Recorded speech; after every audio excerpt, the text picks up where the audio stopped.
আমি কিছুক্ষণ আগে একজন কিন্তু আমাকে ইশারা দিয়েছে যে আপনি যে একাদশী সম্পর্কে বললেন তা আগামী উত্থান একাদশী কত তারিখে? 15 তারিখ, 15 কার্তিক উত্থান একাদশী। কে কে একাদশী করেন হাত তুলুন তো একটু। বাহ, নামান নামান, প্রণাম জানাই আপনাদের। যারা পারলেন না তাদের কোনো দুঃখ নেই, আপনার চেষ্টা করবেন। দেখুন, 12 মাসে 24টা একাদশী, তার মধ্যে 4টা একাদশী খুব গুরুত্বপূর্ণ। উত্থান একাদশী আসছে, উত্থান একাদশী যদি আপনারা কেউ করেন একটা লাভ আছে। কি বলুন তো?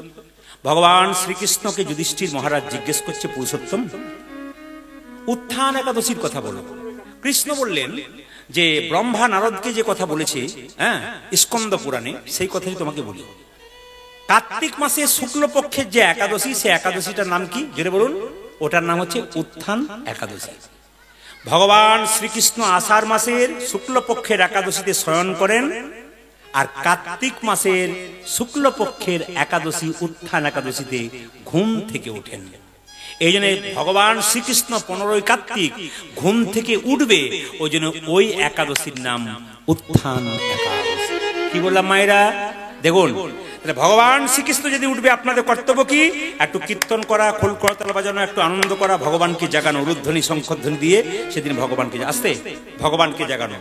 উত্থান একাদশী কেউ যদি পালন করতে পারে, তাহলে শাস্ত্র বলছে যে 1000 অশ্বমেধ যজ্ঞের ফল লাভ করবেন। 1000 অশ্বমেধ যজ্ঞ, আর শত শত রাজ্য যজ্ঞের ফল লাভ করবেন।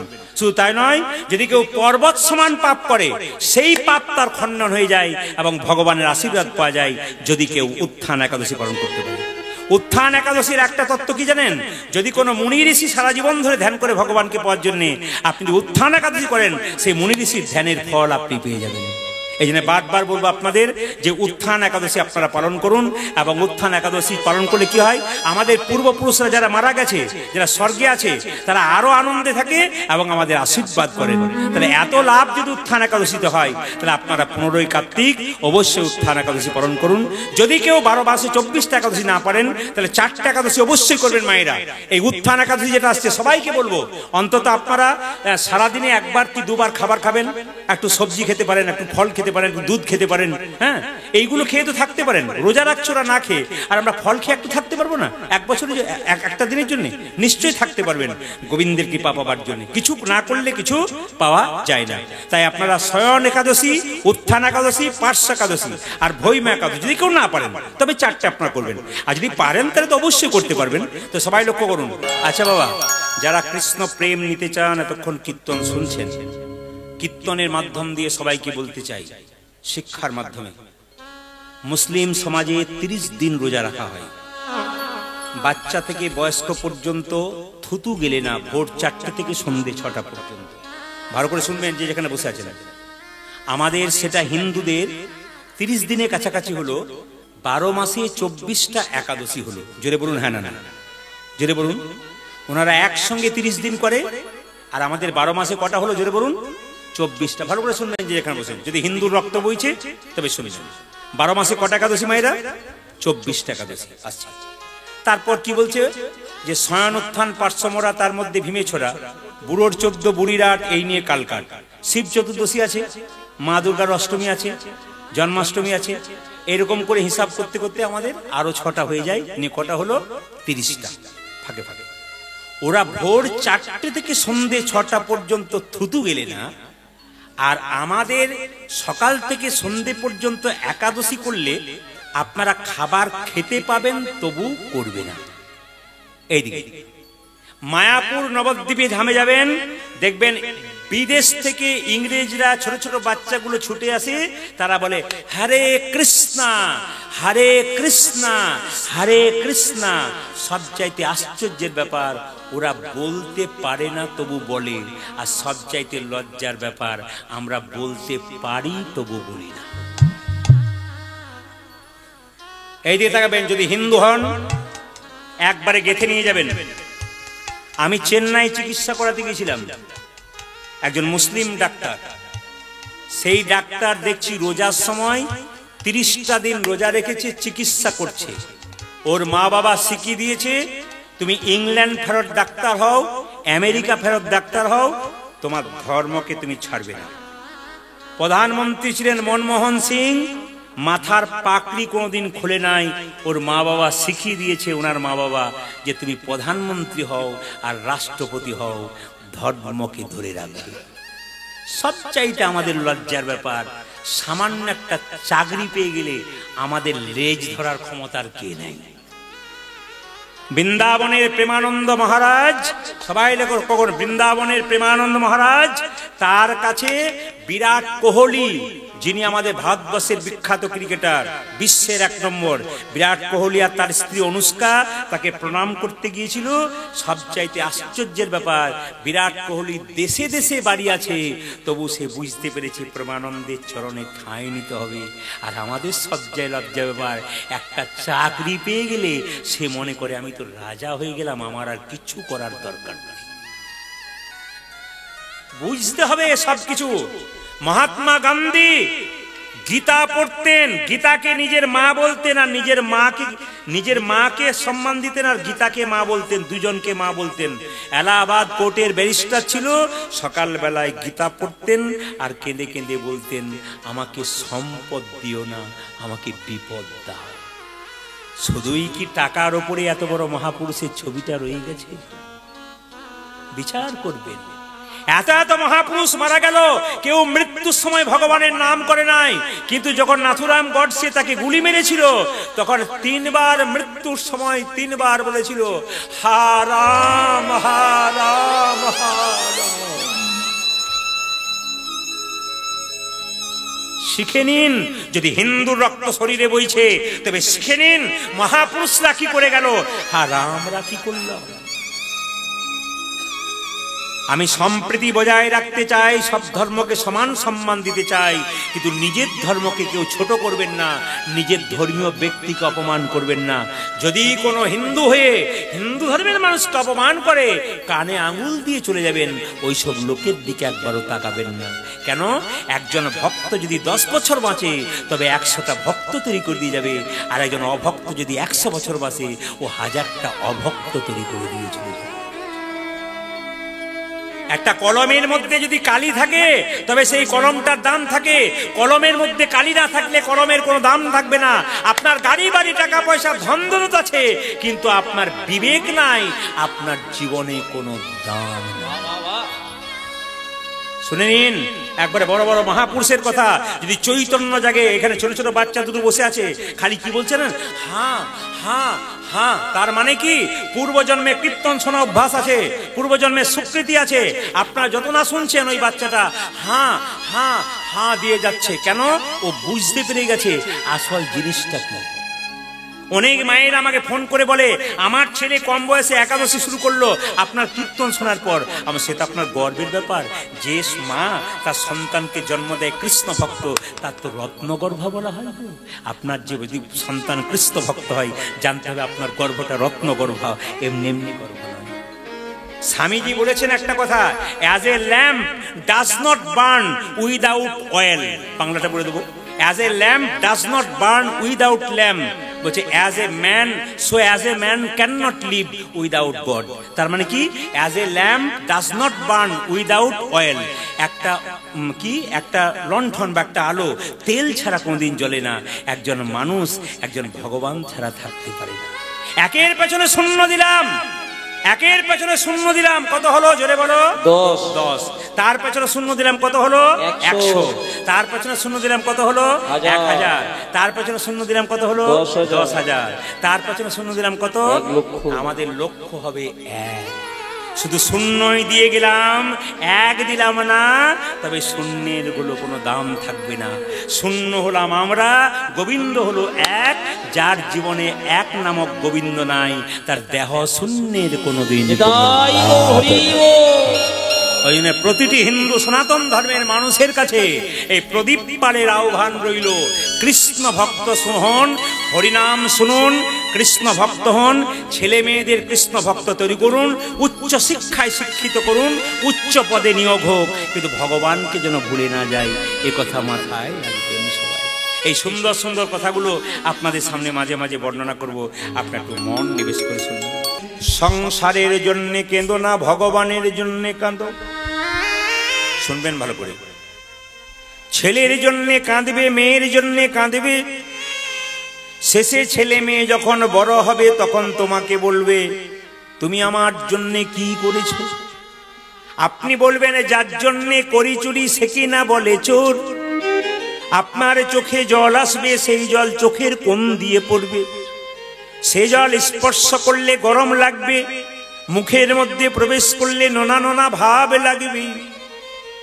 কিন্তু কেউ যদি দিনান্তে একবার কর্মের পর হা কৃষ্ণ প্রাণ গৌর বলে কাঁদতে পারে, তাহলে চোখের জল কোনোদিনই চোখের কোণ দিয়ে পড়ে না, চোখের মাঝ দিয়ে পড়ে।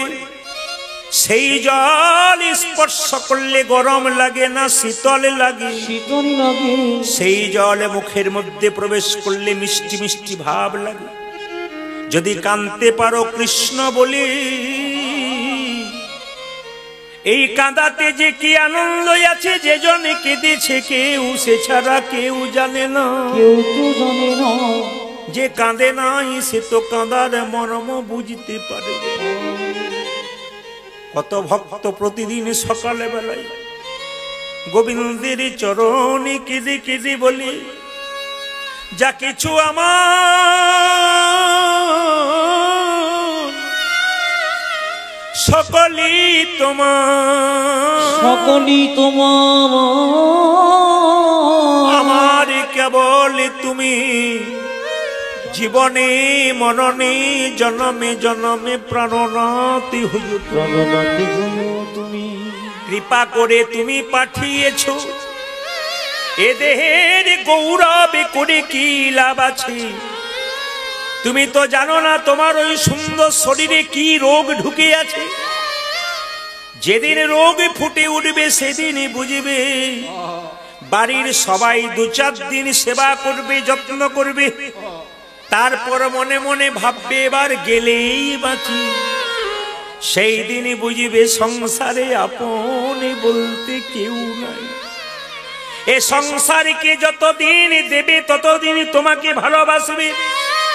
যেদিন দেওয়া বন্ধ করবে সেই দিন আর ভালোবাসা নাই। তাই মহাপ্রভু বললেন জগতে জীবের মঙ্গলের জন্য আমাকে সন্ন্যাস নিতে হবে। এনারা যেদিন মারা গিয়েছিলেন আপনাদের গ্রামে কি সবাই কেঁদেছিল? না। কারা কেঁদেছিল? তার সঙ্গে যার সম্পর্ক ছিল, সম্বন্ধ ছিল, একমাত্র তারাই কেঁদেছিল। তা মহাপ্রভু চলে গেছেন, সবাই কাঁদছে, কেউ কেউ বেশি করে কাঁদছে। কে কে কাঁদছে? কাঁদিছেন অদ্বৈত, ওগো কাঁদিছেন অদ্বৈত, কাঁদিছেন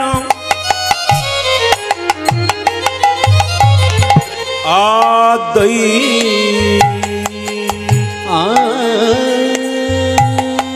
কাঁদিছেন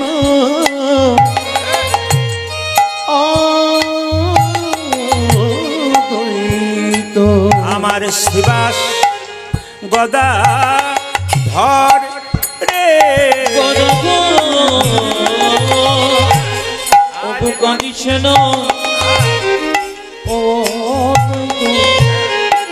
শিবাসে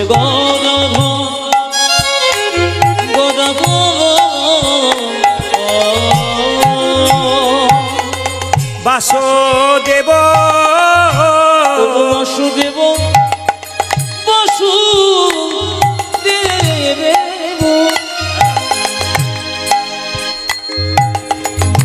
দত্ত কালে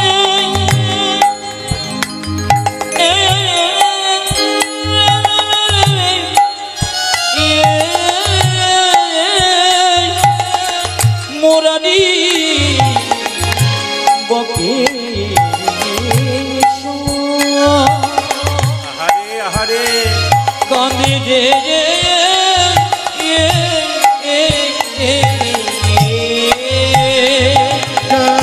যে বাসুদেব, বাসুদেব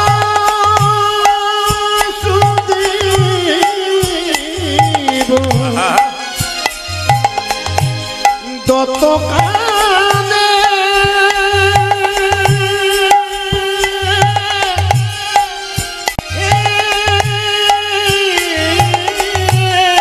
আমার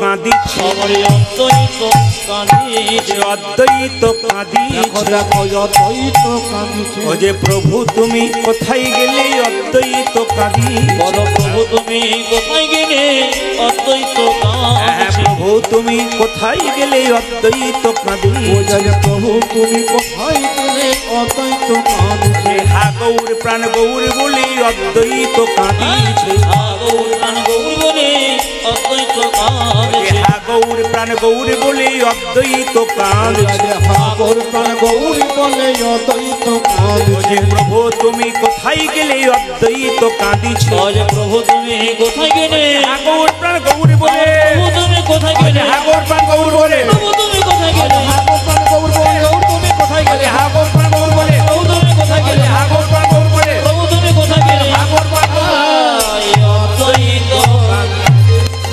ওগো বাসুদেব বাসুদেব দত্তকারে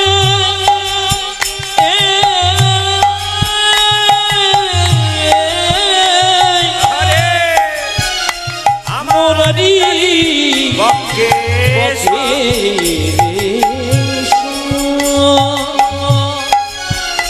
কানে রে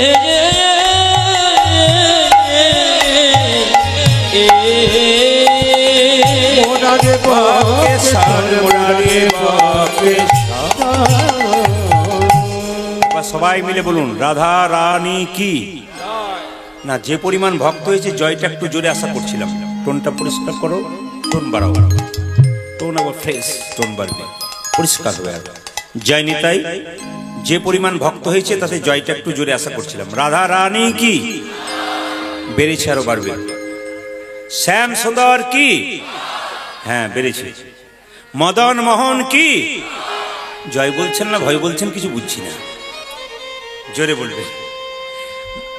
হরিবাসর কি, সাধুগুরু বৈষ্ণব কি, গৌর ভক্তবৃন্দ কি। যারা পেছনে আছে তারা বাঁচল কেন বলুন তো, ওদের কোনো অসুবিধা নাই, ওরা মনে মনে হাসছে। তা আগে বসতে যাবি নে হাত তুল, না না। যারা বুদ্ধিমান ব্যক্তি ফার্স্ট বয়রা তো সাহস নিয়ে ফার্স্ট বেঞ্চেই বসে, মাস্টার মশাইকে ভয় করে না। আর যারা ফাঁকিবাজ ছেলে তারা না না আপনারা জায়গা পান নাই বলে বসেছে, ভয় পাবেন না। অনেকে আবার কীর্তন শুনতে এসে, আমরা তো প্রতি জায়গায় কীর্তন করি, কীর্তন শুনতে এসে বলা বলি করে সামনে বসিস না, পা মেলে বসতে পাবি না, পেছনে বসতে পাবি, সময় মতো পালাবার চান্স পাবি। এই জন্য ফাঁকিবাজ আপনার জায়গা পান নাই বলে, কিন্তু ফাঁকিবাজেরা সাধারণত ওরকমই হয়। একবার জোরে হয়ে যাক রাধা রানী কি, হাত তুলে খুব জোরে বলবেন যেন রাধা রানীর কৃপা পাওয়া যায়। শ্যাম সুন্দর কি, পাড়া গ্রামের মানুষ জোরে দেবেন না তো কোথায় দেবে। আর কলকাতায় গেলে তো কাল থেকে আমার গান আছে অনেক দূরে, একবারে আপনার উত্তরপ্রদেশ, ছত্তিশগড়, বিশাখাপত্তনম, কালকে সন্ধ্যে 6টায় আমার প্লেন আছে কলকাতায়। তো সেই সব জায়গাতে ওনারা এত সুন্দর বাংলা বলছেন বায়না করার সময়, আমি ভেবে পাচ্ছি না। বলে আমরা তো অনেক বাংলা থেকে এসেছি, এখানে আমরা ব্যবসা ট্যাবসা করি, আপনাকে ডাকলাম তো অনেক দূরে আমাকে পাড়ি দিতে হবে। তা আপনাদের কাছে নিবেদন রয়েছে, এইভাবে পাড়ি দিতে হয় বহু জায়গাতে। এমন এমন জায়গা আছে হরে কৃষ্ণ রাধে রাধে, তোরা এমন আস্তে আস্তে বলবে যেন পিঁপড়েও শুনতে পাবে না। কিন্তু আপনারা পাড়াগ্রামের মানুষ, আমিও তো পাড়াগ্রামের, এত জোরে বলবেন যেন একবারে গোবিন্দের কৃপা হয়ে যায়। একবার জোরে বলুন তো রাধে রাধে, আর একটু জোরে বলুন। হ্যাঁ হ্যাঁ হ্যাঁ, আসুন একটু মন দিয়ে শুনুন। এই যে যার নামে কীর্তন আর যারা কীর্তন শুনতে এসছেন, একটু উত্তর দেবেন, কিছু মনে করবেন না। দেহটা মারা যায় না আত্মা মারা যায়, জোরে বলুন।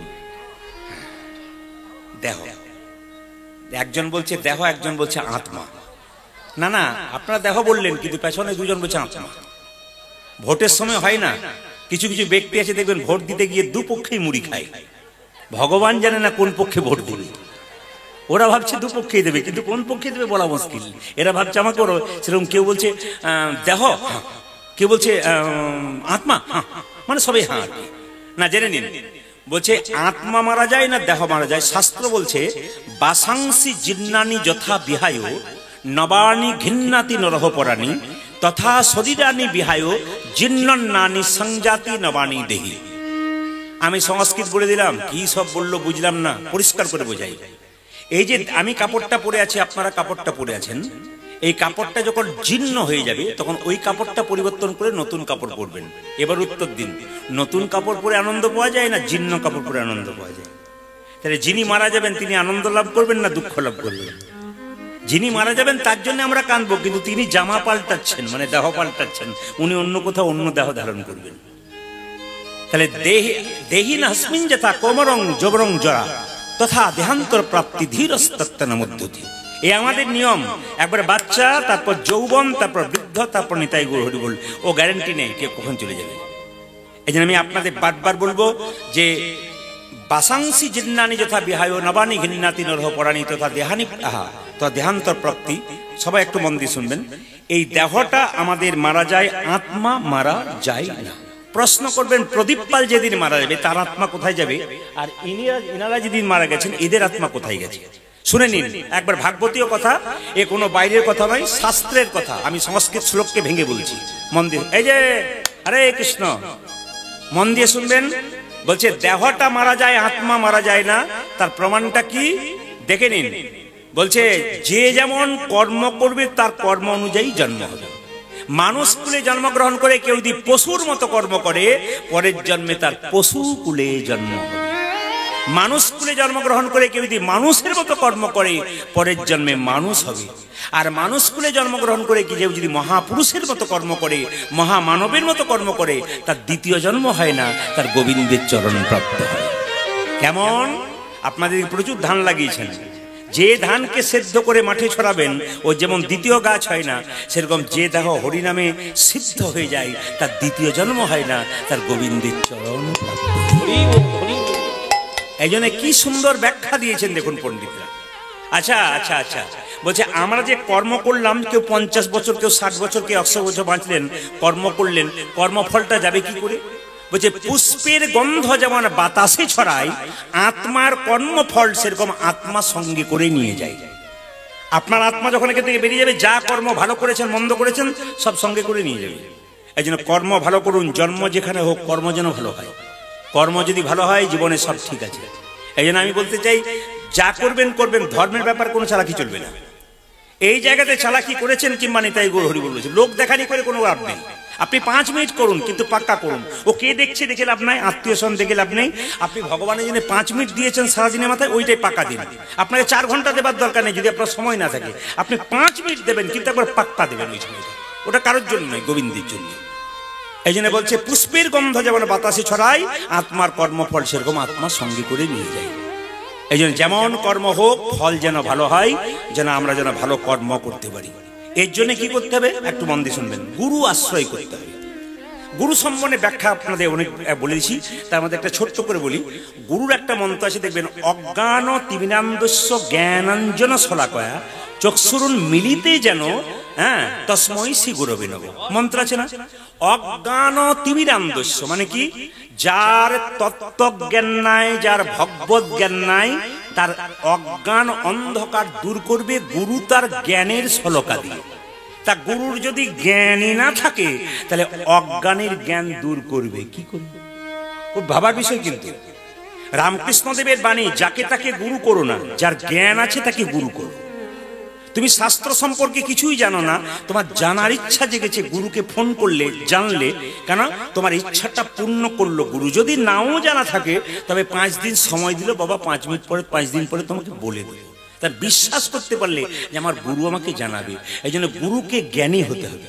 গুরু যে জাতিতে ব্রাহ্মণ হবে, বৈষ্ণব হবে, শূদ্র হবে তা নয়। কারণ কৃষ্ণদাস কবিরাজের আপনার পরিষ্কার করে জানেন, চৈতন্য চরিতামৃতে পরিষ্কার করে বলেছে, কিবা বিপ্র কিবা শূদ্র নাসিক জ্ঞানে নয়, কৃষ্ণ তত্ত্ব বেত্তা যেই হয় সেই গুরু হয়। যিনি কৃষ্ণ তত্ত্ব ভালো জানেন, যিনি শাস্ত্র ভালো জানেন, তাকে গুরু করলে আপনার জীবন সুন্দর। খুব ভালো করে শুনবেন কথাগুলো। গুরু যাকে তাকে করা যাবে না, একবারে বিচার করে করবেন। গুরু যেমন শিষ্যকে বিচার করে করবে, যাকে তাকে শিষ্য করা যাবে না। শিষ্য সেরকম বিচার করে গুরু করবে, যাকে তাকে গুরু করা যাবে না। আপনি দেখলেন অমুক গুরুর 1000 শিষ্য, আপনি করে দিলেন, তা বললে হবে না। আপনাকে বিচার করে করতে হবে। আমি যাকে গুরু, আপনার ছেলে মেয়েকে স্কুলে ভর্তি করছেন, বিবেচনা করছেন কোন মাস্টার মশাই দেবো, ভালো হতে হবে তবে দেবো। একটা জিনিস বাজার থেকে 5 টাকার কিনছেন, 50 বার ভাবছেন কিনবো কি না কিনবো। তা গুরু করবার সময় ভাববেন না? আপনি ডাক্তার দেখাবেন, তার জন্য পাকা ডাক্তার না দেখালে আপনার তো রোগ বাড়বে, কিন্তু কাঁচা ডাক্তার দেখালে রোগ বাড়বে, পাকা ডাক্তার দেখালে রোগ সারবে। গুরু যদি করতে হয়, রামকৃষ্ণদেব বলল, কাঁচা গুরু করলে তুমি অধঃপতনে যাবে, আর পাকা গুরু যদি করো তবে উন্নতির শিখরে তুমি চলে যাবে। কিন্তু মনে রাখবেন, খুব দামি কথা, গুরু যারা করেছেন, গুরুর সঙ্গে শিষ্যের সম্পর্ক কিরকম হবে। এইদিকে যদি মেয়ে হয় তবে গুরু সেই মেয়েকে নিজের মেয়ের মতো ভালোবাসবে, আর ছেলে যদি হয় তবে তাকে ছেলের মতো ভালোবাসবে। গুরুর বাড়ি শিষ্য গেলে খালি হাতে যেতে নেই, একথা সবাই জানে। সেরকম গুরু যদি শিষ্যের বাড়ি যায়, তাকেও কিন্তু খালি হাতে যেতে নেই, সেও কিন্তু কিছু নিয়ে যাবে, তা বললে হবে না। ছোট ছোট বাচ্চা আছে আর আছে, তাদের হাতে কি তুলে দেবেন আপনি? খুব বিচার করে। কিন্তু আমি যে কথাগুলো বলছি প্রত্যেকটি ব্রহ্ম বৈবর্ত পুরাণ থেকে বলছি, আপনারা দেখে নেবেন পরিষ্কার খুলে। একবার গুরুতত্ত্ব সম্পর্কে ব্যাখ্যা আছে, আমি সেইখান থেকে বলছি, পরিষ্কার শুনে নেবেন। দ্বিতীয় শুনে নিন, যে যেখানে বসে আছেন, বলছে গুরু এবং শিষ্য। গুরুর কাছে শিষ্য কোনো জিনিস জানতে চাইছে, অথচ গুরুর যদি জানা থাকে, গুরু যদি না জানায়, তাহলে গুরু অপরাধ করছে। কারণ শিষ্যকে জানাতে হবে, যদি তার জানা থাকে অবশ্যই তাকে জানাতে হবে। তৃতীয় কি, গুরু যে আসনে বসবে, গুরু যখন শিষ্যের বাড়ি যাবে, তখন গুরু যে আসনে বসবে, সেই আসনে শিষ্য কোনো মতেই বসবে না। যদি কুশের আসন হয়, তাহলে গুরু শিষ্য একসঙ্গে বসতে পারে। তাছাড়া গুরু যখন শিষ্যের বাড়ি যাবে, তখন গুরু উঁচুতে বসবে, শিষ্য সবসময় নিচে বসবে। গুরু যদি তার বাড়িতে বিছানাতে শুয়ে থাকে, সেই বিছানায় শিষ্যের শোবার কোনো চান্স নেই। কেন বলুন তো? সে সেখানে শোবে না, তাকে সম্মান দেবে। তিনি যাবেন, তারপর শোবেন, তার আগে যা কিন্তু করবেন না। এগুলো সব মাথায় রাখতে হয়, তাহলে জীবন কিন্তু সুন্দর হয়ে যাবে। তবে একটা কথা শুনে রাখবেন, শিষ্য যদি পাপ করে, তাহলে গুরুর কিন্তু সেই পাপ লেগে যায়, কিন্তু গুরু যদি পাপ করে, তাহলে শিষ্যের কোনো পাপ লাগে না। স্ত্রী যদি পাপ করে, স্বামী কিন্তু পাপ লেগে যাবে, কিন্তু স্বামী যদি পাপ করে, স্ত্রী কোনো পাপ লাগবে না। এ শাস্ত্র পরিষ্কার করে পরিচ্ছন্ন করে বলে দিয়েছি। এই জন্য বারবার আপনাদের বলে রাখি, গুরু আপনাদের করতে হবে, গুরু মন্ত্র নিতে হবে। যতক্ষণ না গুরু দীক্ষা নিচ্ছেন, ততক্ষণ জীবনে আপনার কোনো লাভ হচ্ছে না। আজকে মহাপ্রভু চলে গেছেন বলে পদকর্তা বলছে, দেখো দেখো কে কে কাঁদছে, কাঁদিছেন হরি দাস, আজ কাঁদিছেন হরি দাস, কাঁদিছেন হরি দাস, আজ কাঁদিছেন হরি দাস, তুই আখি দিয়া রে, আজ কাঁদিছেন হরি দাস, তুই আখি দিও দিও। হরিদাস কাঁদিছে, কাঁদিছে হরিদাস কাঁদিছে, হরিদাস কাঁদিছে, ওরে দুটি নয়ন মুদি মুদি, হরিদাস কাঁদিছে, দুটি নয়ন মোদে মোদে, হরিদাস কাঁদিছে, ওরে দুটি নয়ন মুদি মুদি, হরিদাস কাঁদিছে। দুটি নয়ন মুদি মুদি, হরিদাস কাঁদিছে। মহাপ্রভুকে হরিদাস কত ভালোবাসে দেখুন, চোখ মুজে কাঁদছে, চোখ মেলে চাইছে না। কেন? যেখানে গৌর নাই সেখানে চোখ মেলবো না, যেখানে ভগবান নেই সেখানে চোখ মিলবো না, চোখ মুজে কাঁদছে। বলছে হরিদাস কাঁদিছে, হরিদাস কাঁদিছে, হরিদাস কাঁদিছে, হরিদাস কাঁদিছে, ওরে দুটি নয়ন মুদি মুদি, হরিদাস কাঁদিছে, দুটি নয়ন মোদে মোদে, হরিদাস কাঁদিছে, দুটি নয়ন মুদি মুদি, আখি মেরে আর যাইবো না রে, দুটি নয়ন মুদি মুদি, আখি মেরে আর যাইবো না রে, দুটি নয়ন মুদি মুদি, আখি মেরে আর যাইবো না রে, দুটি নয়ন মুদি মুদি, আখি মেরে আর যাইবো না রে, দুটি নয়ন মুদি মুদি, আখি মেরে আর যাইবো না রে, দুটি নয়ন মুদি মুদি, আখি মেরে আর যাইবো না গো। আজ হরিদাস কাঁদিছে, ও গো কাঁদিছেন হ্যাঁ, হরিদাস, আরে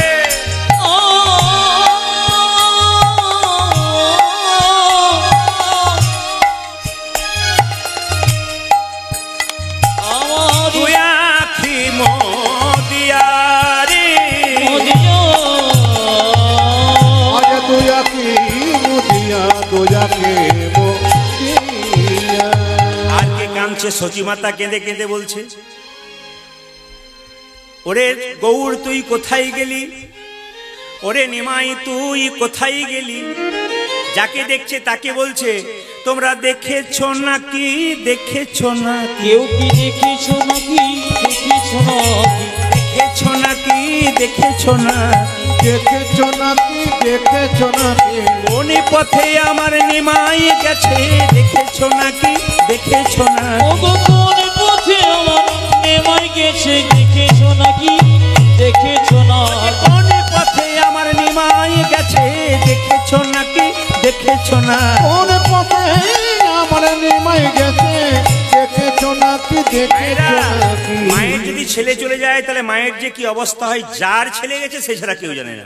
সচি মাতা কেঁদে কেঁদে বলছে যাকে দেখছে, হ্যাঁ গো আমার নিমাইকে সকাল থেকে দেখতে পাচ্ছি না, বলো তোমরা দেখেছো নাকি দেখেছো না? তোমরা দেখেছো নাকি দেখেছো না? হ্যাঁ, দেখেছো নাকি দেখেছো না? তোমরা দেখেছ নাকি দেখেছ না ও যে কোন পথে আমার নিমাই গেছে দেখেছো নাকি দেখেছো না? ওগো কোন পথে আমার নেমাই ও যে জানো যদি বলে দাও হে, আমার নিমাই গেছে জানো যদি বলে দাও রে, আমার নিমাই তোমরা গেছে জানো যদি দাও না বলে দেখেছ নাকি দেখেছ নাকি ওগো সচি মাই কাঁদে নিমাই নিমাই, ওগো প্রতিধ্বনি কহে সে তো নাই না। সচিমা কাঁদে নিমাই নিমাই,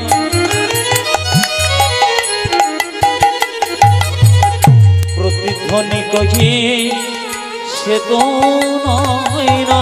সচি মাই কাঁদে নিমাই নিমাই, প্রতিধ্বনি কহে সে তো নাই নাই।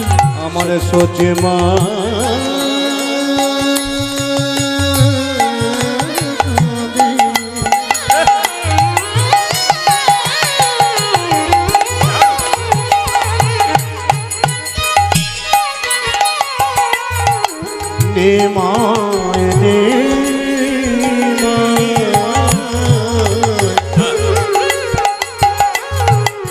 প্রতিধ্বনি কহে সে তোমায় না নদিয়ার নিমাই নদিয়াই নাই, আমার নদিয়ার নিমাই নদিয়াতে নাই, নদিয়ার নিমাই নদিয়াতে নাই। নদিয়ার নেমায় নদিয়াতে ও যে নদিয়া ছেড়ে চলে গেছে রে, নদিয়ার নিমাই নদিয়াতে নাই। তোমার নদিয়া ছেড়ে নাই চলে গেছে, ও যে নদিয়ার নিমাই উলধ্বনি মায়েরা, ও যে নদিয়া ছেড়ে চলে আজ গেছে, নদিয়া নিমাই নদিয়াতে নাই, নদিয়া ছেড়ে চলে আজ গেছে নদিয়া নিমাই নদিয়াতে নাই। নদিয়ার নিমাই নদিয়া। নদিয়াতে না একবার জোরে বলুন তো রাধা রানী কি।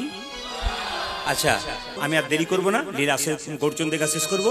সবাই মিলে একটু হাত তুলুন, সবাই মিলে প্রেমানন্দে একসঙ্গে একসঙ্গে হাত তুলে বলুন সবাই প্রেমানন্দে মেতে, সবাই হাত তুলে প্রেমানন্দে মেতে হরি বলো। হরি বলো। আপনাদের গ্রামের কি নাম জানো? হ্যাঁ বীরকিচা, বীরকিচা গ্রাম। হ্যাঁ, আমি দুপুর বেলায় চলে এসেছি কুপাই, মানে যে ছেলেটি ক্যামেরা করছে সে আমার MK স্টুডিও ছেলেকে দেখতে পাচ্ছেন, ও ক্যামেরা করে, ক্যামেরাটা প্রত্যেকটি গান আপনারা শুনতে পান। তো তারই বাড়িতে আজকে সেবা হয়েছে আমার, ওখানে আছি, রাত্রে থাকবো, সকালবেলা আবার ওনার বাড়িতে সেবা করে আমি কলকাতায় ফ্লাইট ধরবো।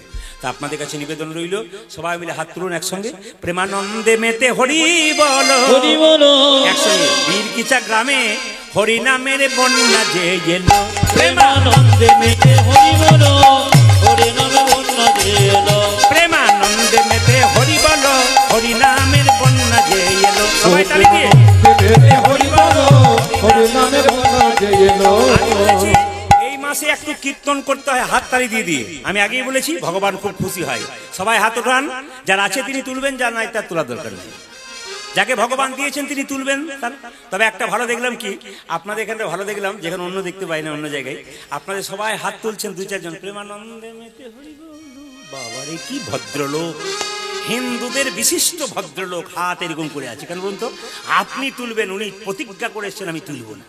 তুলতে তোমাকে একদিন হবে, এখন নয়, রক্তের গরমে পারছো না, ঠান্ডা হোক তাহলে বুঝতে পারবে। এখন তুমি বুঝতে পারছো না, হাত তোলো। প্রেমানন্দে মেতে হরি বলো, হরি নামের বন্যা যে এলো। হরি বল। প্রেমানন্দে মেতে হরি বলো, হরি নামে বন্যা যে এলো।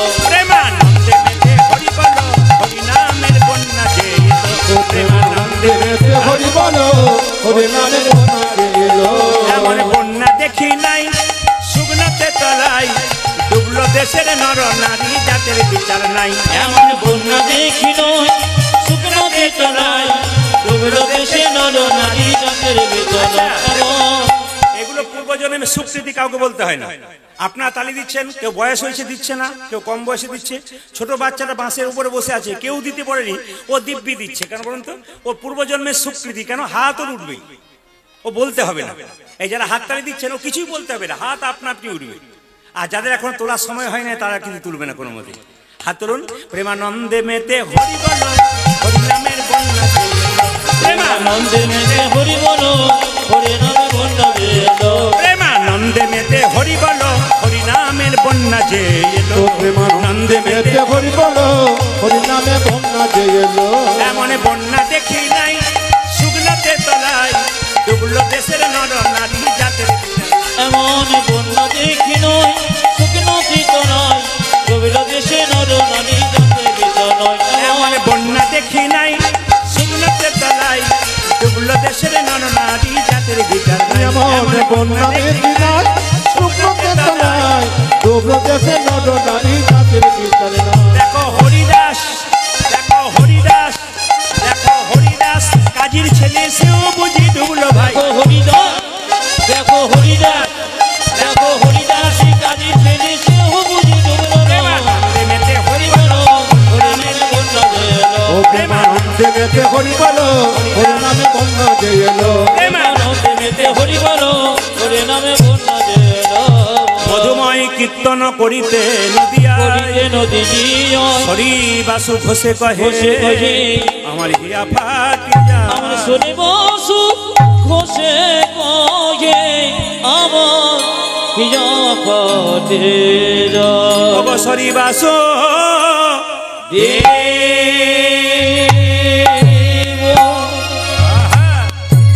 ও হে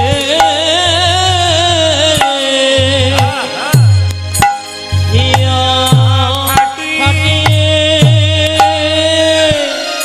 হিয়া ফাটি যায়।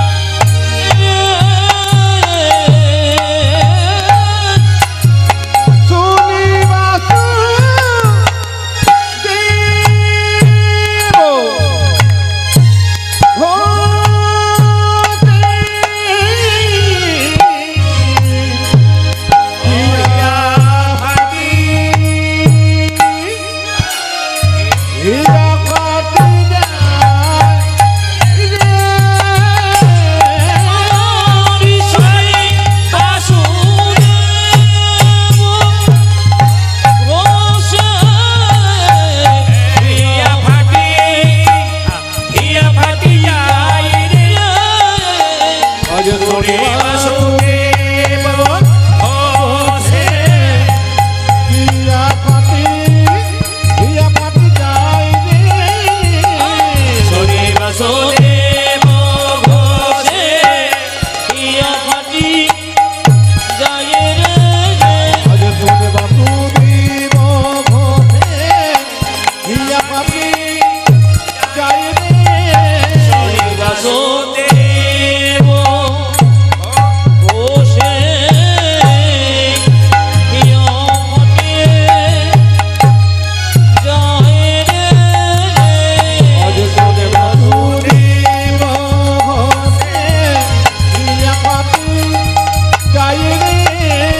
বাসুদেব ঘোষে, হিয়া ফাটি যায় রে। হিয়া ফাটি আজ শুনে বাসুদেব ঘোষে, হিয়া ফাটি যায় রে। হরি বাসুদেব ঘোষে। হিয়া ফাটি যায় রে। আজ হরি শুনে বাসুদেব বাসুদেব ঘোষে, হিয়া ফাটি যায় রে। সবাই মিলে একবার জোরে বলুন রাধে রাধে। বাহ, কাল থেকে সকালবেলায় ফোন করবেন যখন, আর কিছু বলার দরকার নেই, রাধে রাধে বলবেন। কাল সকালে একজন একজনকে দেখা হলে কি বলবেন জোরে বলুন। না না, আমি ফোনে খবর নিয়ে নেব। কি বলবেন জোরে বলুন। বৃন্দাবনে কেউ যদি গেছেন তাহলে দেখবেন সবসময় রাধে রাধেই চলছে। আপনার রাধে রাধে বলুন। কেন বলুন তো? ভগবান শ্রীকৃষ্ণ বলেছেন যে যে রাধা নাম করে সে আমাকে বিনামূল্যে কিনে নেয়। আমি যে রাধার দাস ইহাতে সন্দেহ যার, কোটি কোটি যুগ ভজয় আমার সকল ভজনা বিফলিতা। আমি যে রাধার দাস এতে যদি কারো সন্দেহ থাকে, আর কোটি কোটি যুগ ধরে যদি আমাকে ভজনা করে, সব ভজনা তার বিফলে চলে যায়। কি সুন্দর বলেছেন। এই জন্য আপনারা যদি কেউ রাধে রাধে বলতে পারেন, কৃষ্ণকে বিনামূল্যে কিনে নেবেন। তাই যাকেই দেখবেন সকালবেলায় কি বলবেন, জোরে বলুন, আরো জোর সে বলনা পড়েগা, দোনো হাত উঠা কি বলো, আমি শুনতে পাচ্ছি না, কিন্তু জোরে বলুন, রাধে রাধে। চলুন, চলো রে মনে বৃন্দাবন, চলো রে মনে বৃন্দাবন, रति जा राधे राधे मिलेंगे कुंज बिहारी, मिलेंगे चलो मनो वृंदावन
सबसे मीठा मधुर राधा नाम है। देखो सत्य धाम से, देखो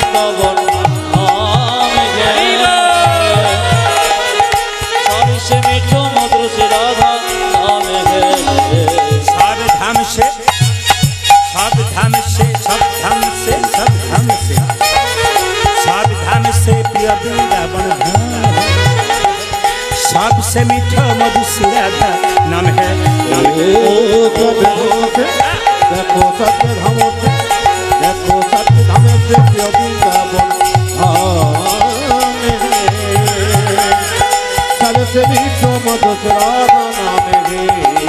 तेरी पूरन होगी काम रति जा राधा राधा नाम, तेरी पूरन होगी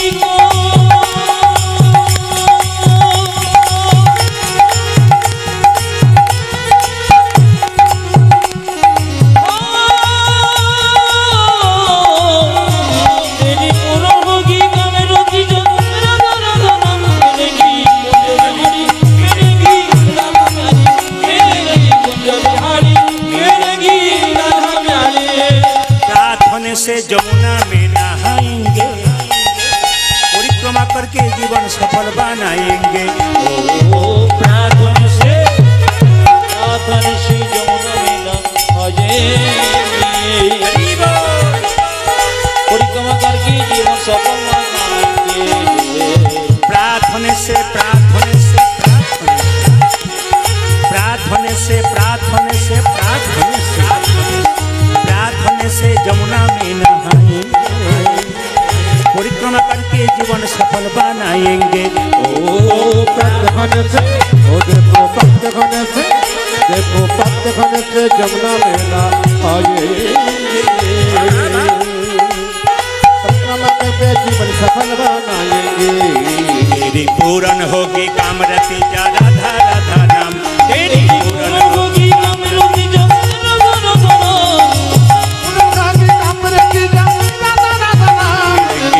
बिहारी, मिलेगी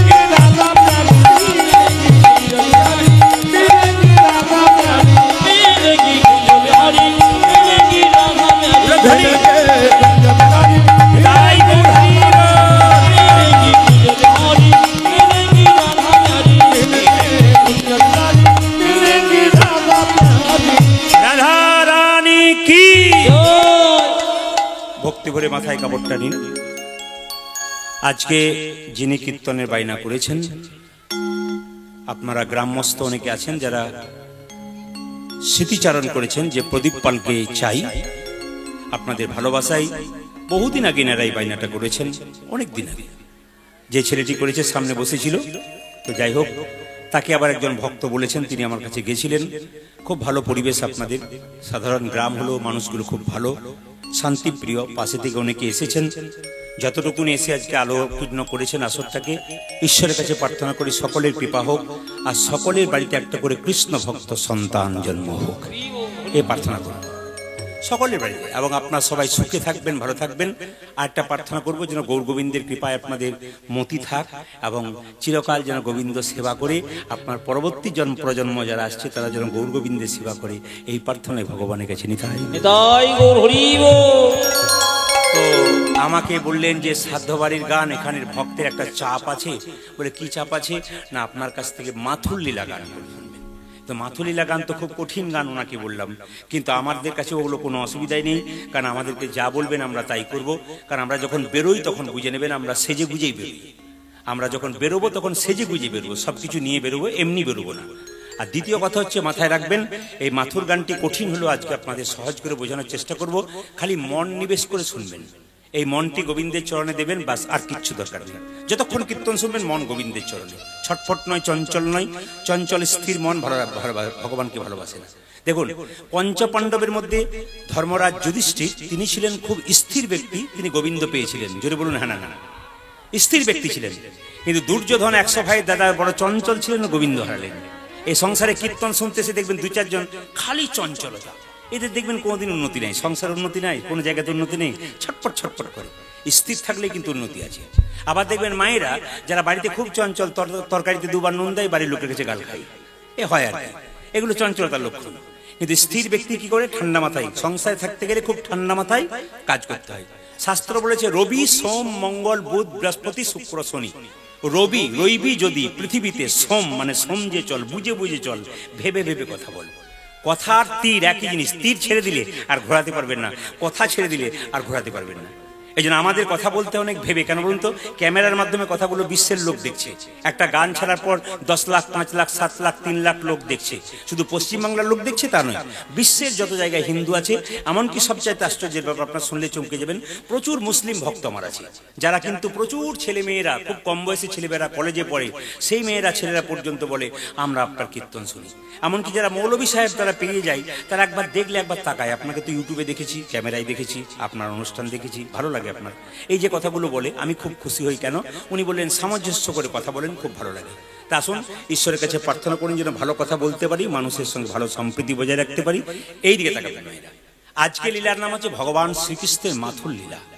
দেখুন, মাথুর লীলা জানতে গেলে জানতে হবে যে কৃষ্ণ রাধারানীকে ছেড়ে 100 বছরের জন্য বৃন্দাবন ছেড়ে মথুরায় গিয়েছিলেন।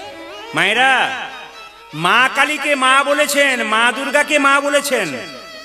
আচ্ছা, এইদিকে মা কালীকে মা বলেছেন, মা দুর্গাকে মা বলেছেন, আপনার রাধাকে কোনদিন মা বলেছেন? জোরে বলুন হ্যাঁ না। কোনদিন বলেছেন? আজকে কিন্তু মাথুর লীলাতে উত্তর পেয়ে যাবেন, রাধাকে কেন মা বলা হয় না, কার অভিশাপে রাধারানী মা নয়, উত্তরগুলো পাবেন দেখুন। আর দ্বিতীয়, কেন কৃষ্ণ রাধাকে ছেড়ে 100 বছরের জন্য চলে গেলেন, এত প্রেম ভালোবাসা ছেড়ে চলে গেলেন কেন, তারও উত্তরটা পেয়ে যাবেন। কিরকম? একজন বললেন পালাটা ভালো করে করবেন, কীর্তনের কোনো পালা হয় না, কিন্তু যিনি বললেন পালা করবেন, কীর্তনের পালা হয় না। কীর্তনে কি হয়? লীলা হয়। পালা হয় নাটকে, যাত্রাতে। জোরে বলুন হ্যাঁ না না। আর পালা আমাদের জীবনে দুটো আছে, একটি আসার পালা আর একটি, জোরে বলুন হ্যাঁ। যারা কীর্তন শুনতে এসছেন ঠান্ডা মাথায় উত্তর দিন, আপনারা যারা এসছেন তাদের আসার পালা শেষ হয়েছে না যাওয়ার পালা শেষ হয়েছে? আসার পালা। বাকি কোনটা আছে? অনেকে ভয়ে বলছে না যাবে না বলে, না না এখান থেকে নয় ওখানে যাবে না বলে। এই রাস্তা দিয়ে যখন মৃতদেহ নিয়ে যায়, বলো হরি বলো হরি, আমিও প্রণাম করি, আপনারাও প্রণাম করেন। আর কি ভাবেন বলুন তো? ও বোধহয় গেল, আমি বোধহয় যাবই না। কিন্তু যিনি মরে যান, মাচাতে হেলতে দুলতে যান, তিনি শিখিয়ে দিয়ে যান, আমি তোমাকে শিক্ষা দিয়ে গেলাম, আমি মরি নাই, আমাকে দেখে শিখে নাও। যতই সংসারে আনন্দ করো, লাফালাফি করো, আমার মতো একদিন মাচায় দুলে তোমাকে চলে যেতে হবে। কিন্তু প্রতিটি জায়গায় শিক্ষা আছে, আমরা নিই না, এইটাই আমাদের সবচাইতে দুঃখের ব্যাপার। হ্যাঁ, সবাই তাকান। সবচেয়ে দুঃখ কি বলুন তো, সব দেখি সব বুঝি কিন্তু করতে পারি না। যেমন দেখবেন যেখানে ছাগল কাটা হয় সেখানে দেখবেন একটা ছাগলকে কেটে টাঙ্গিয়ে রেখে দিয়েছে, আর একটা ছাগল পাশে বসে দিব্যি কাঁঠাল চিবোচ্ছে। ও জানে না এর পরের লাইনটা ওর আছে, এই কাঁঠাল পাতা চিবোচ্ছে। কাঁঠাল খাই না, কাঁঠাল পাতা। ভাষার মধ্যে মাঝে মাঝে তাড়াতাড়ি বলতে গিয়ে ভুল হবে, একটু মানিয়ে নেবেন। আমার শিষ্য বসে আছে ডান দিকে, প্রদীপ সাহা বোলপুর, খুব বড় ভক্ত আমার শিষ্য, এবং প্রতি জায়গায় কীর্তন টীর্তন শুনতে যাই, এবং আমার কাছ থেকে নাম নেওয়ার পরও অনেক উন্নতি করেছে আধ্যাত্মিক চেতনার দিক দিয়ে। পরিবার গোটাই অনেকেই নিয়েছেন। তো আপনাদের কাছে নিবেদন রইল, যে যেখানে বসে আছেন একটু মাথায় রাখবেন যে ভগবান শ্রীকৃষ্ণ মাথুর লীলা করলেন কেন। একদিন কৃষ্ণ রাধাকে ছেড়ে বিরজার কুঞ্জে লীলা করছে। জিজ্ঞেস করবো সবাইকে, কার কুঞ্জে? জোরে বলুন। বিরজার কুঞ্জে। শ্রীদামকে বলল, শ্রীদাম তুই দরজায় দাঁড়িয়ে থাক, যদি কেউ আসে আমার অনুমতি ছাড়া ঢুকতে দিবি না। এখন শ্রীদাম কি করেছে মা, দরজায় দাঁড়িয়ে আছে, কাউকে ঢুকতে দেবে না বলে, আর কৃষ্ণ বিরজার সঙ্গে ভেতরে লীলা করছে। এদিকে একজন বিনা বাজাতে বাজাতে ওই রাস্তা দিয়ে আসছে। কে বলুন তো? জোরে বলুন। এমন ভাবে বলছেন যে আপনাদের পাড়ার লোক বোধ হয়। না না, আমি ওই নারদের কথা বলিনি যে আমার কথা আপনাকে, আপনার কথা আমাকে বলে ঝগড়া লাগাবে। আমি ওই নারদের কথা বলছি যে ভক্ত ভগবানের মিলন ঘটিয়ে দেবে। তো নারদ কি করছে, বিনা বাজাতে বাজাতে চললো কোথায়? কৃষ্ণ কৃষ্ণ বলে বিরজার কুঞ্জের দিকে যাচ্ছে, আর গাইতে গাইতে যাচ্ছে, তিনি রবিদারি বিদারি অলোক বিহারী বিহারি নামের বর্ণে বর্ণে সুধা ঝরে। তুমি রবিদারি অলোক বিহারি নামে বর্ণে বর্ণে সুধা ঝরে। তুমি রবিদারি অলোক বিহারী নামে বর্ণে বর্ণে সুধা ঝরে। তুমি রবিদারে অলোক বিহারী নামের বর্ণে বর্ণে সুধা ঝরে। দয়াল শিরোমণি করুণার খনি তুমি। তুমি দয়াল শিরোমণি করুণার খনি।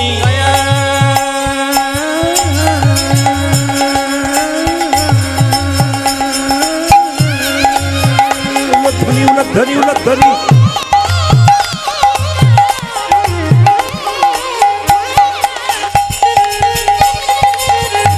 তুমি দয়াল শিরোমণি করুণার খনি। দয়াল শিরোমণি করুণার খনি তুমি। তুমি দয়াল শিরোমণি করুণার খনি।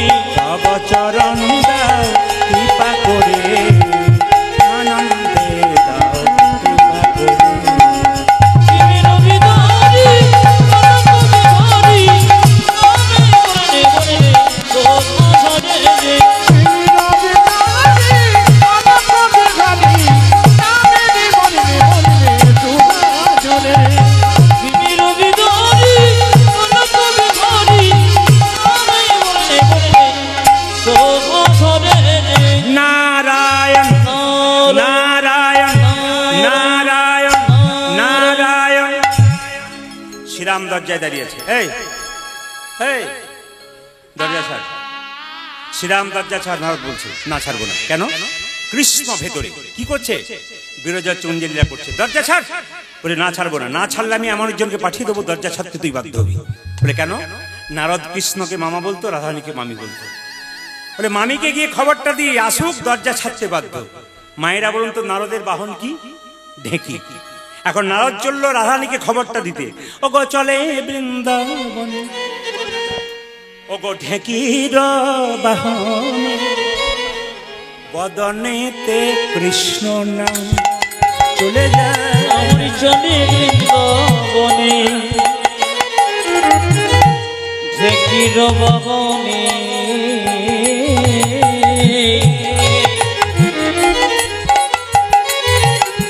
চলে বৃন্দাবনে ঢেঁকির বাহনে, বদনে কৃষ্ণ নাম চলে বৃন্দা।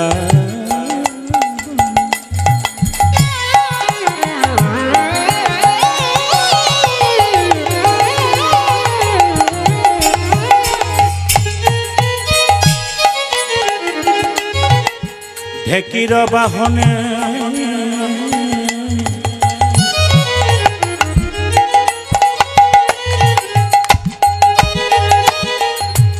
বদনেতে কৃষ্ণ নাম চলে যায়। চলে যায় ভগবানে।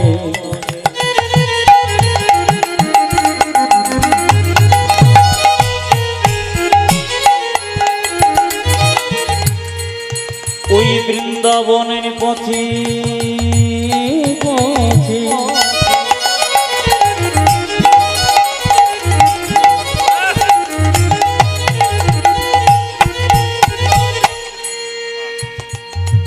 চলে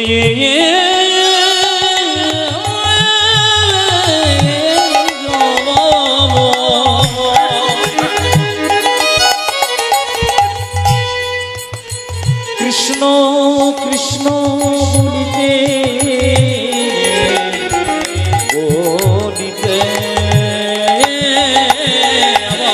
চলে বৃন্দাবন দেখিল বাহনে বদনে কৃষ্ণ রাধা রানীর কাছে দাঁড়ালো গিয়া কর জোরে করে প্রণাম রে। ওই আমার রাধা রানীর কাছে দাঁড়ালো গিয়া কর জোরে করে প্রণাম গো। ও যে রাধা রানীর কাছে দাঁড়ালো গিয়া কর জোরে করে প্রণাম রে। রাধারে কাছে দাঁড়ালো গিয়া কর জোরে করে ও যে মা গো আমার প্রণাম লো। হরে মাগো প্রণামী লভ ও যে মা গো আমার প্রণাম লো। পূজা যে মাগো আমার প্রণাম লহ। ও যে কর জোরে নারদ মুনি বলে মা গো আমার প্রণাম লো।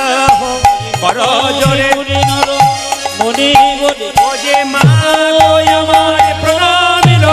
নিতাই কর গৌর জোরে হরি বল। নারদ মুনি বলে, আরে কর জোরে নারদ মুনি বলে, পূজা যে মাগো আমার প্রণাম লহ।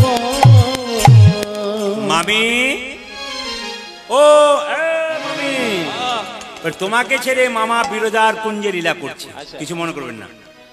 স্বামী যদি স্ত্রীকে ছেড়ে অন্য স্ত্রীর কাছে থাকে আর তার প্রকৃত স্ত্রী যদি শুনতে পায় সে অন্য কোথাও আছে, তার অবস্থা কি হয়?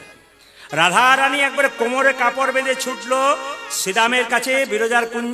কি ব্যাপার শ্রীরাম, দরজা ছাড়। না, ছাড়বো না। দরজা ছাড় শ্রীরাম। না, ছাড়বো না। শুনবেন ভালো করে, রাধারানীকে কেন মা বলা হয় না এই জায়গায় শুনতে পারবেন। এই শ্রীরাম দরজা ছাড়। না, ছাড়বো না। না ছাড়লে তোকে অভিশাপ দেবো। তুমি আমাকে অভিশাপ দাও, আমি দরজা ছাড়বো না।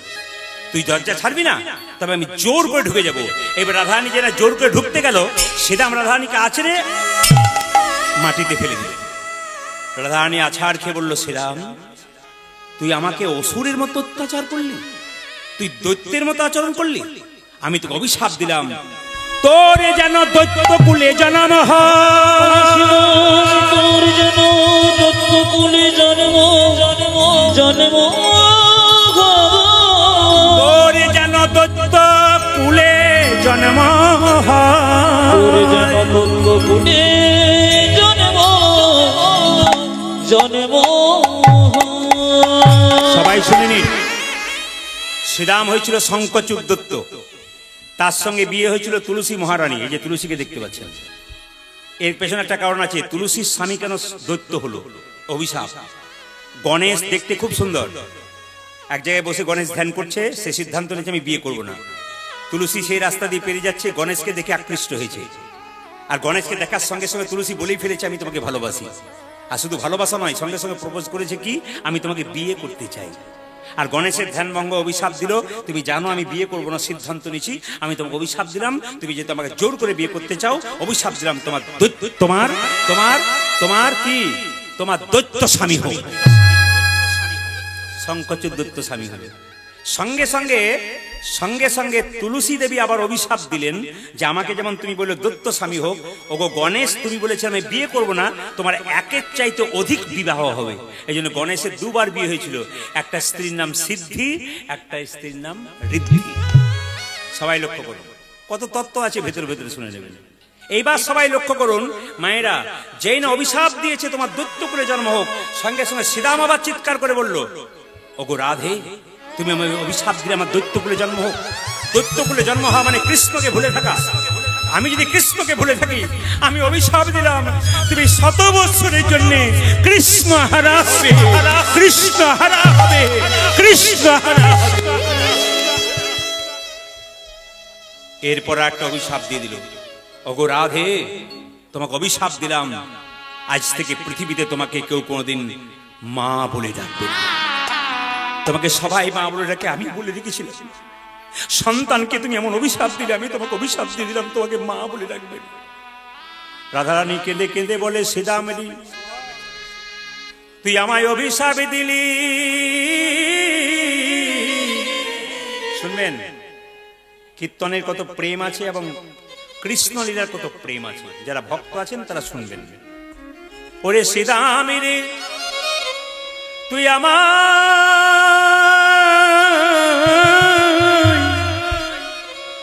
আমায় অভিশাপ দিলি, আমি যেন মা না হতে পারি। এতে আমার কোনো ক্ষতি নাই, আমি মা হব না। কিন্তু তুই এর পরে যে অভিশাপ দিলি ওটা আমি সইতে নারব। তুই আমায় বললি 100 বৎসরের জন্য কৃষ্ণ হারা হবে। ওরে সীতামণি তুই জানিস কি না জানি না, আমি শাশুড়ি ননদিনের বাড়িতে বাস করি। দিনান্তে একবার কৃষ্ণ বলে কাঁদতে পাই না, কৃষ্ণ বলে কাঁদতে পাই না। এখন যদি আমি কৃষ্ণ হারা হয়ে যাই, তবে কি নিয়ে বেঁচে থাকিবতী, অভিশাপ ফিরিয়ে নে। শ্রীরাম বলল, তুমি যেমন আমাকে অভিশাপ দিলে দৈত্যকুলে জন্ম হোক, যেমন তুমি ফিরিয়ে নিতে পারলে না, আমি অভিশাপ দিলাম 100 বছরের জন্য কৃষ্ণ হারাবে। কেঁদে কেঁদে বলল, শ্রীরাম রে আমি একটা কৃষ্ণ, এখানে বড় গান আছে, করব বড় গান আছে কিন্তু, হ্যাঁ এটাও করা দরকার আছে। লোকে বলবে জানে কিনা, একবার চান্স দেখবো। আমি আগেই বলেছি সেজে বেরোই। আবার বেশি বড় গান করতে গেলে সেই সময় দেখবে অনেকে আবার ধূমপান পাই, ওটাও দেখেছি। বড় গান শুরু করলে এবারে চল একবার ঘুরে আসি, একটু ছোট করে গাই। সবাই শুনবেন মন দিয়ে একবারে, যখন শুনতে চাইছেন একটু শুনিয়ে দিই ছোট করে। ওরে সীতামণি আমি একটা কৃষ্ণ প্রেমের বীজ রোপণ করেছিলাম। আমার মনে বড় আশা ছিল সেই অঙ্কুর হতে বীজ হবে। আহা, সেই বীজ হতে অঙ্কুর হবে, চারা গাছ হবে, গাছ হবে, তার শীতল তরুর ছায়ায় তাপিত পরাণ জুড়াইয়ে নেব। কিন্তু কি হলো জানিস সীতামণি, আরে আরে প্রেম কয় অঙ্কুর ওয় পুর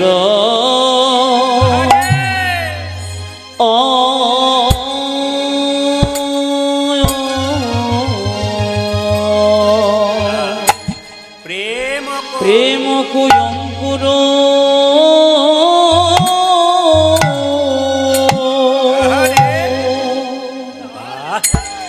উড়ে যাও তো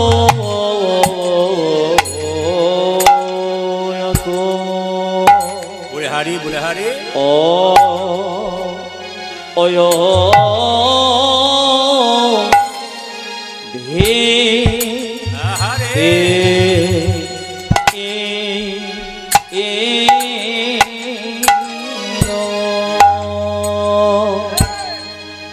ওরে আমার প্রেমের অঙ্ক সোখাই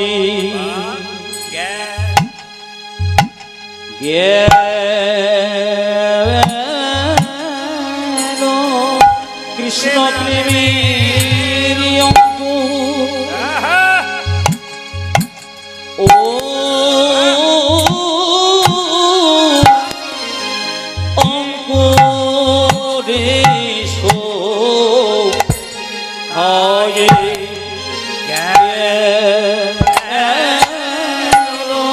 কৃষ্ণ প্রেমের অঙ্কু বাবা অঙ্কুর দেশো কায়ে গেল প্রেমে পড়ল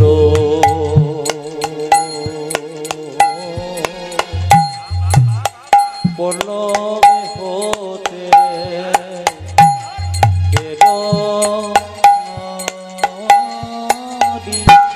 প্রেমের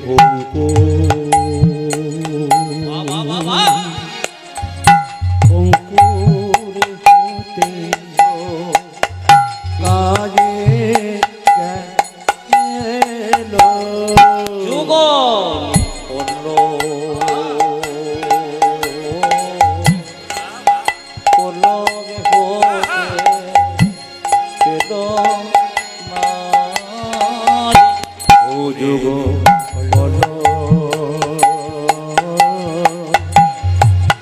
চলবে হতে পেল না রে কৃষ্ণ প্রেমী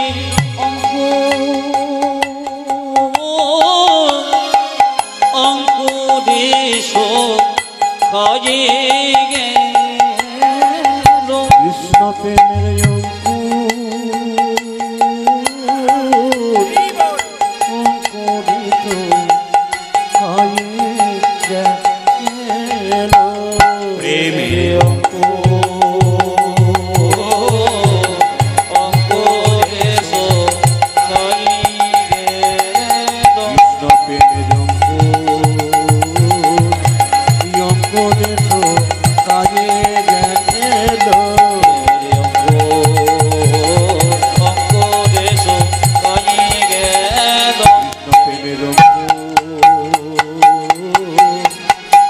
অঙ্কুরেশ কায়ে গেল সেগুলি পূর্ণ পল্লবী খুঁজে পেল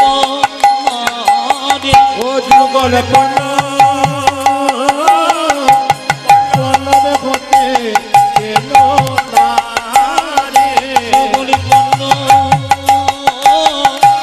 পল্লবী খুঁজে পেল ও যুগল পল্লবে হতে পেল না রে অঙ্কুরেশ কায়ে গেল অঙ্কুরেশ কায়ে গেল প্রেমের অঙ্কুরেশ কায়ে গেল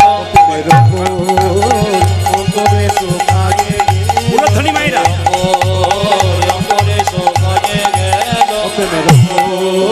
অঙ্কুরেশ কায়ে গেল প্রেমের অঙ্কুরেশ কায়ে গেল অঙ্কুরেশ কায়ে গেল প্রেমের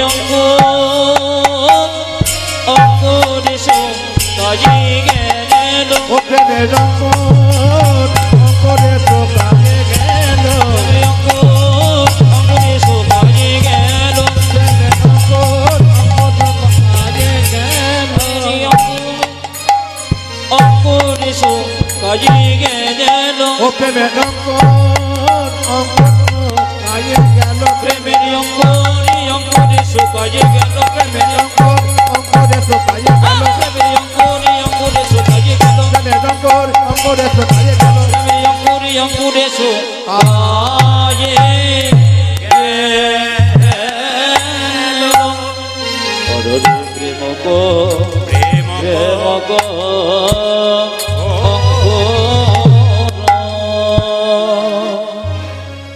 রাধারানী কেঁদে কেঁদে বলছে আমার আর আমার বধুর ভালোবাসাটা কেমন জানিস? আজকে কিছু মনে করবেন না, ভালোবাসা আর ভালোবাসা, ভালোবাসা বেশি দিন থাকে না, ভালোবাসা বেশি দিন থাকে। আপনার বাসা ভালো, আমার বাসা যদি ভালো হয়, ভালোবাসাটা পাকা থাকবে। আচ্ছা, আপনার বাসা ভালো না হয়, ভালোবাসা কোনো জায়গায় হবে না। আপনার বাসা ভালো রাখবেন, গোবিন্দ আসবে। চণ্ডীদাসের বাসা ভালো ছিল, হ্যাঁ, আর রামীর বাসা ভালো ছিল, ভালোবাসা হয়েছিল। জয়দেবের বাসা ভালো ছিল, পদ্মাবতীর বাসা ভালো ছিল, ভালোবাসা হয়েছিল। রাধারানীর বাসা ভালো ছিল, গোবিন্দের বাসা ভালো ছিল, আপনার বাসার কথা শুনতে এসেছেন। মহাপ্রভু বাসা ভালো ছিল, বিষ্ণুপ্রিয়ার বাসা ভালো ছিল, আপনার ভালোবাসার কথা শুনতে পাচ্ছেন। যার বাসা ভালো তার ভালোবাসার কথা চিরকাল শুনতে পারবেন। রাধারানী বলছে, ললিতা রে, আমার আর আমার বধুর প্রেমটি কেমন জানিস, প্রতিপদ চাঁদের মতো। মায়েরা, অমাবস্যার পরে প্রতিপদ হয় না? প্রতিপদের পরে যদি কেউ আকাশের দিকে চেয়ে থাকেন, হঠাৎ দেখবেন অনেক রাত্রিতে একটু চাঁদ দেখা যায়। আমার আর আমার বধুর ভালোবাসাটা কেমন জানিস, প্রতিপদ চাঁদ উদয় জইছে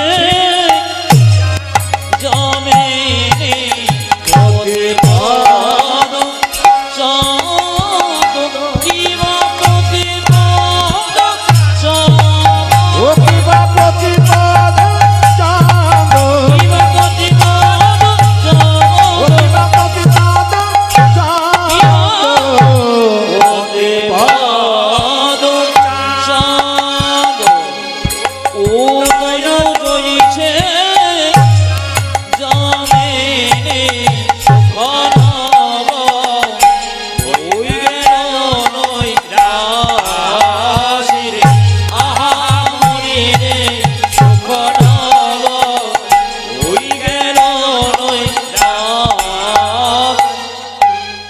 সবাই লক্ষ্য করুন এই জায়গাটি। মাথুলীলা শুনছেন তো? রাধারানী কেঁদে কেঁদে বলছে, ললিতা রে, আমার আর আমার বধুর ভালোবাসাটা সবাই দেখতে পেল। প্রেম, কীর্তন প্রেমী জিনিস। আমার বধূ বলল, আমি আজ যাব, কাল ফিরে আসবো। রাধারানীকে ললিতা বলছে, আচ্ছা তোর কৃষ্ণ যখন বৃন্দাবন ছেড়ে মথুরায় যাচ্ছিল, অক্কুরের রথে চেপে, দেখুন অক্কুর একটা স্বভাব ছিল, শুনবেন ভালো করে। অক্কুর কৃষ্ণকে নিয়ে যাচ্ছে, যখন কৃষ্ণকে নিয়ে যাচ্ছে তখন রাধারানীকে সখীরা বলছে, হ্যাঁ রে, যখন অক্কুর নিয়ে যাচ্ছিল কৃষ্ণকে তখন তুই বাধা দিলি না কেন? তাহলে সে যেতে পারতো না, এত কান্নাকাটি তোর হতো না। সবাই শুনবেন, এই জগতে কেউ যদি মারা যায়, তাকে যখন শ্মশান ঘাটে নিয়ে যায়, আপনারা এত কান্নাকাটি করেন, আর থামিয়ে রাখতে পারেন? জোরে বলবেন হ্যাঁ না না। আর থামিয়ে রাখতে পারেন? পারেন না। সেই জন্য বলছে রাধারানী কেঁদে কেঁদে বলছে, ললিতা রে, আমার বধূ যখন অক্কুরের রথে চেপে চলে যায়, অঙ্কের রথে চেপে চলে যায়, ওই রথের চাকা ধরে আমি, শুনবেন, আমি আগে বলেছি আজকে কিন্তু আপনি আনন্দের গান শুনতে আসেননি, আপনি বিরহের গান শুনতে এসেছেন। এই না, আপনার ভেতরে যদি একটু বিরহ থাকে তাহলে আপনি গোবিন্দ প্রেম বুঝতে পারবেন, রাধারানী প্রেম বুঝতে পারবেন। কেমন বিরহ ব্যথা দেখুন, ছেড়ে যাওয়ার ব্যথা। ওরে ললিতা রে, আমার বধূ যখন অক্কুরের রথে চেপে চলে যাই, আমি রথের চাকা ধরে কত কাঁদলাম, কেঁদে কেঁদে বললাম, ওগো অক্রূর, তোমার নামে কে অক্রূরে রেখেছিল? তোমার নামে ক্রূর রাখা উচিত ছিল। তুমি আমার গোবিন্দকে নিয়ে যাচ্ছ, ওগো অক্রূর, আমি রথের চাকার সামনে শুয়ে পড়লাম, তুমি আমার বুকের উপরে রথ চালিয়ে যাও, আমার প্রাণনাথকে যদি নিয়ে যাও, তবে আমার প্রাণ রেখে কি লাভ হবে, আমিও তোমার সঙ্গে চলে যাব।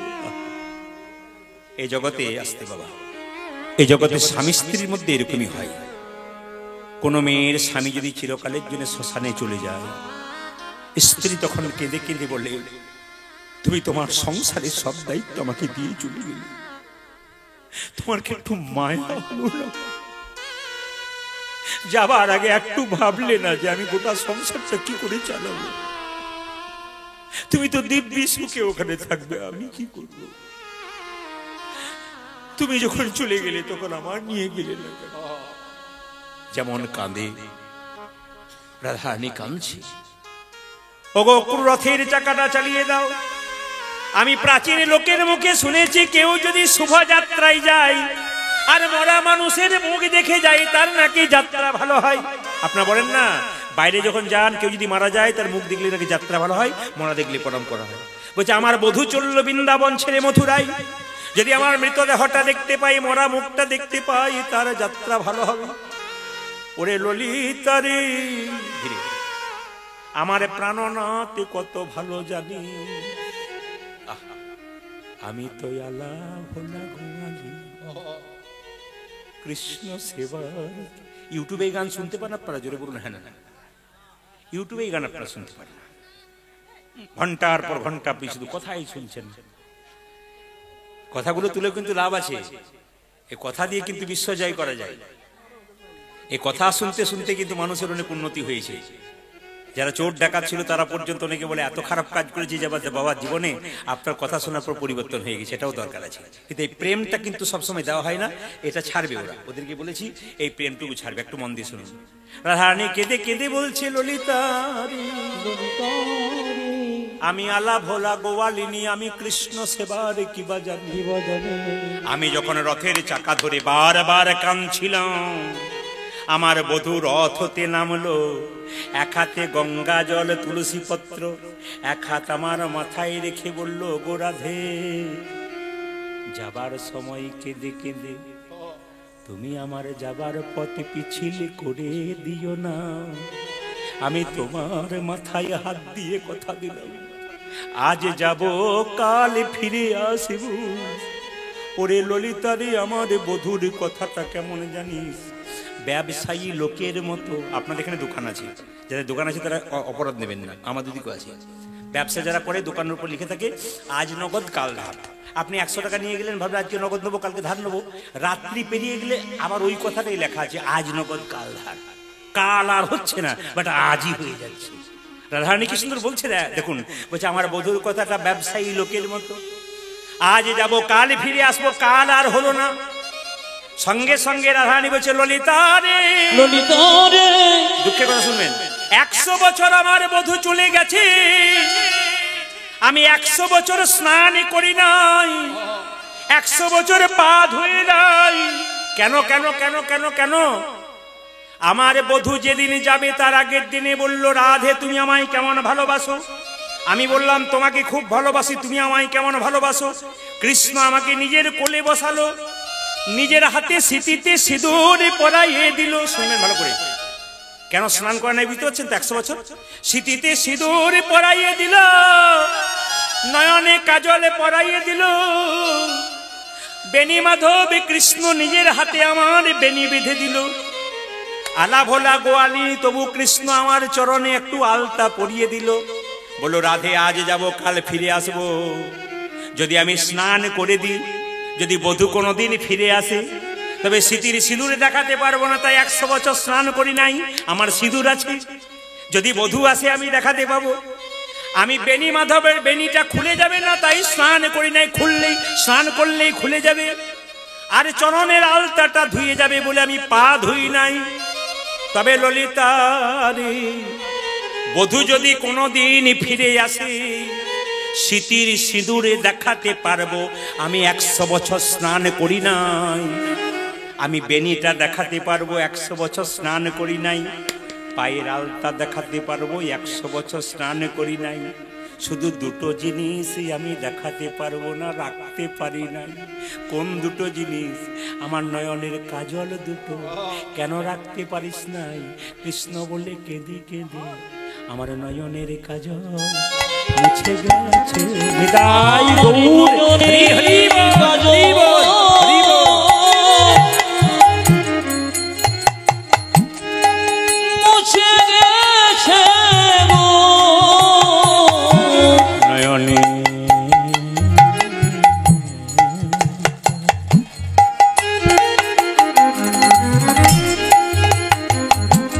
মুছে গেছে। ও আমার নয়নের কাজল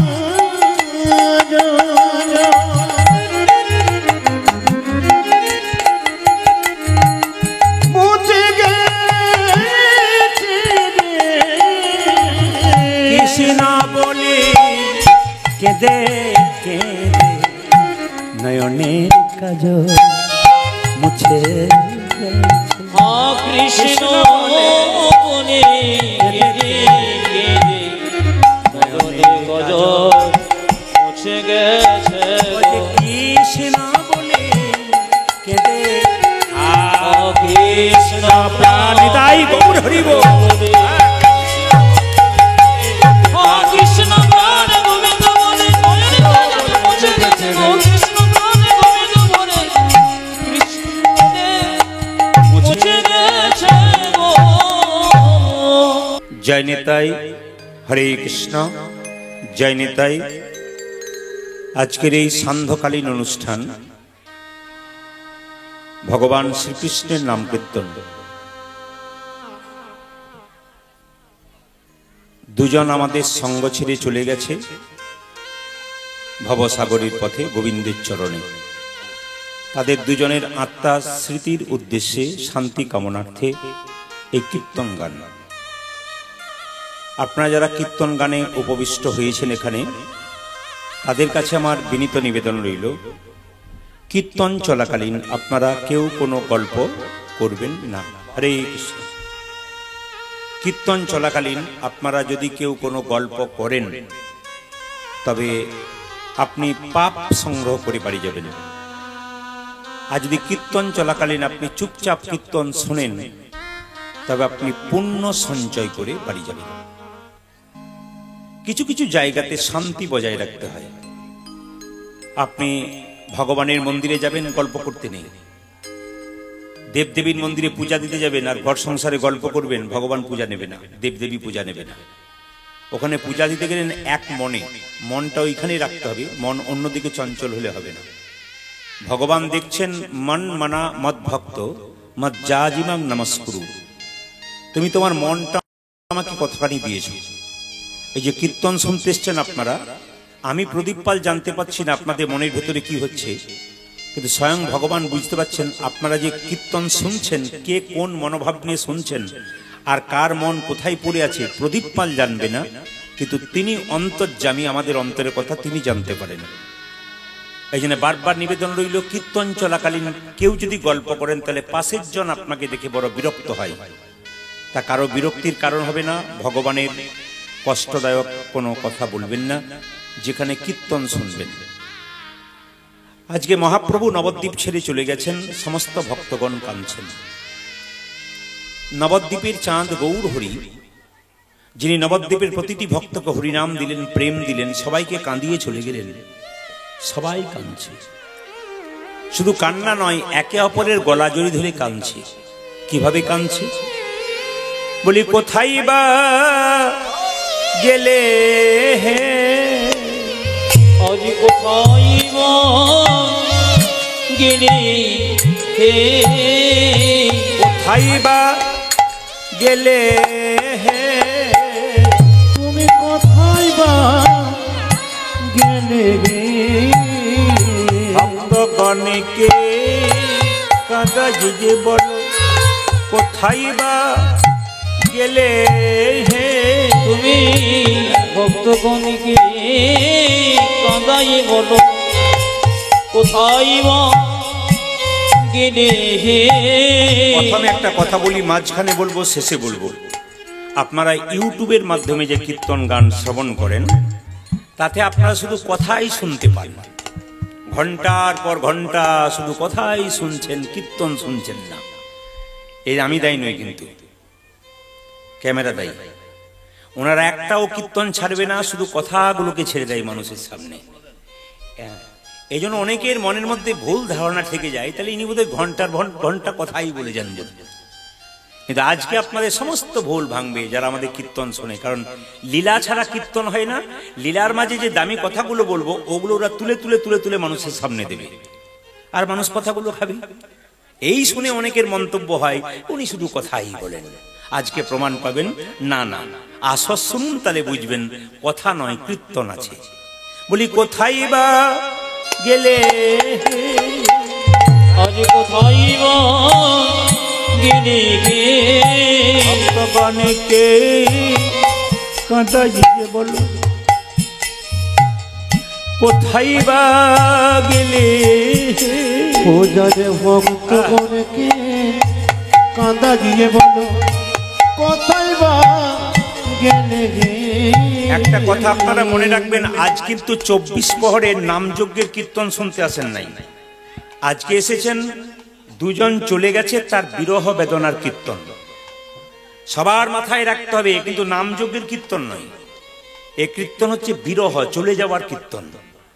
এই চলে যাওয়ার কীর্তনে একটু বিরহ না থাকলে কীর্তনের মান মর্যাদা থাকে না। যারা গুণীজন, যারা কীর্তন শোনেন, তারা বুঝতে পারবেন। আপনার বাড়ি থেকে কেউ চলে গেছে, তখন যদি আপনি দিব্যি নাচতে শুরু করেন, লোকে আপনাকে বলবে পাগল বটে। কিন্তু যিনি চলে গেছেন তার জন্য যদি কেউ কান্নাকাটি করে পাগলের মতো ছোটাছুটি করে, বুঝবেন হ্যাঁ ব্যথা পেয়েছে। আজকে ব্যথার কীর্তন। তাই বারবার বলবো, আপনিও যাবেন, আমিও যাব, পৃথিবীর সবাই যাবে। যেতে যখন হবে ওনাদের দিকে তাকান। একদিন ওনারা আপনার বয়সে ছিলেন, তখন দিব্যি সুন্দর ছিলেন, কিন্তু এই যে দেখতে পাচ্ছেন এই চেহারা, একদিন ছেড়ে চলে গেছেন। আমাদেরও চলে যেতে হবে, তবে কে কখন যাবে কেউ জানে না। মহাপ্রভু চলে গেছেন বলে ভক্তগণ খুব কাঁদছে, কেঁদে কেঁদে বলছে, বলি কোথায় বা গেলে, কোথায় বা গেলে হে, ভক্তগণকে কাঁদাইয়ে বলল কোথায় বা গেলে, ও যা ভক্তগণকে কাঁদালিয়ে কোথায় বা গেলে গে? সোনার নদে আধারি করে কোথায় বা গেলে, ও সোনার নদী আধারি করি কোথায় বা গেলে হে, আমি প্রেমে ডুবাইয়ে কোথায় বা গেলে, তুমি নামে ডোবাইলে কোথায় বা গেলে গে? ভক্তগণকে কাঁদাইয়ে বল হরি বল। কোথায় বা গেলে, প্রভু তুমি ভক্তগণকে কাঁদাই বলো, ও যে সোনার